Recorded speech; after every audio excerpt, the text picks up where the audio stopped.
a very good morning. Good morning, Anne. Well, do you think that curses are real? Have you ever felt that you've been cursed, or do you think it's just a lot of old nonsense? Well, joining us now, psychologist Angela Matanda and historian Anthony Adolph. It's good to see you both. Really good to see you. Now, do we think there's such a thing as a curse? I mean, you look at the Kennedys and you think, what a run of bad luck. If I was a Kennedy, I think I'd be very careful before going outdoors. Do they exist? I don't think they exist at all. Because I'm a rationalist. I believe that we're sort of responsible for our own fates. But it's certainly, I mean, it's a very ancient belief. As far back as you go in human history, you've got this belief that the gods are looking out, are just deciding what's going to happen to you, or that other external forces are going to sort of have an influence on you. And I mean, we know that the Egyptians put curses on over the pyramids, and they said, if you enter this pyramid, you'll be cursed. The reason for this was that the Egyptians, even back then, knew there was lots of gold in the tombs, and they used to break in regularly. But famously, of course, Tutankhamun's tomb has got this curse written over it, and it says, if you enter this tomb, you'll have had it.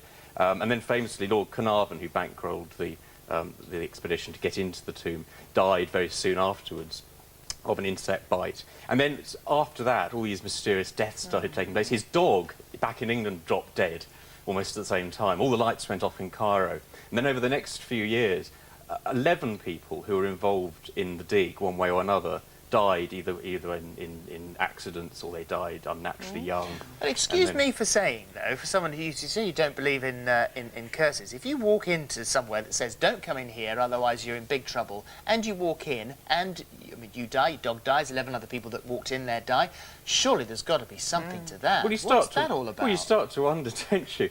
I mean, presumably these are all coincidences. And in fact, the press then got onto this idea of Tutankhamun's curse.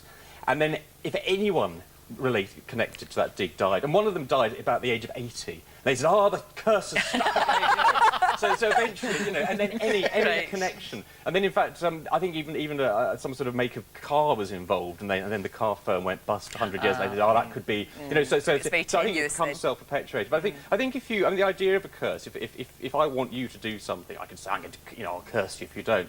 And I think the idea is, if you think someone else has got power over you, then you could actually end up making that come true. So in other words, if you think, there's a pharaoh's curse on me, then you could end up actually making yourself more susceptible to... Because Ozzy was saying that, wasn't he? Ozzy Osbourne was saying that the weekend, because they have had a real run of bad luck, and I think the things that have happened to the family... I think they've had a run of good... I mean, some bad things have happened. They've discovered cancer in the family, which is obviously a terrible thing. Yes. Well, Amy is being treated for breast cancer. We've got colon cancer for Sharon. Last year, Jack and Kelly had the treatment for drink. The terrible quad bike accident where Ozzy nearly died twice, but didn't.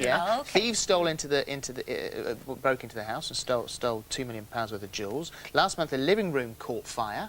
I mean, you begin to think, as Ozzy said, hold on a minute. Well, you see, he's now said, I think the family's cursed. But I mean, I think the fact that your £3 million house doesn't burn down is actually quite good luck. And that he didn't die, that's a good thing. The cancer hasn't, you know, I mean, you know... So you can look at it two ways, can't you? Yeah, and they've recovered from their drug problems and their drink problems. I think that almost shows that actually they've got very good luck over them. But I mean, you do wonder again with this idea of curses. If your father is saying, you know, I think our family's cursed, and then two of the children become alcoholics, you think, well, you know, is there a reason for this? You know, if you're telling your children that there's this curse hanging over us, you can't do anything about it. Then surely that's taking away from the children the ability to then So are there different strengths of curses then? I mean, is it different if you're cursed by a pharaoh or cursed by the bloke next door because your dog keeps pooing on his lawn? I think it depends how strongly you believe, doesn't it? I mean, if you're prepared to believe in a curse at all, then it could have an effect. If you're not prepared to believe in a curse, it doesn't matter whether it's the pharaoh or, as you say, the man next door doing it. But I think it's all in the mind. It's whether or not you think that such things exist. There are people, and there are a lot of people who do. No, we've got emails here that have come in by people who have said this lady was cursed by a woman in Spain when she was 16 trying to flog a tablecloth. She said she couldn't understand what she said, but then nothing that she's ever bought has worked. Mostly, she says she's bought second-hand stuff. Well, there could be a clue there. Possible hint there, maybe.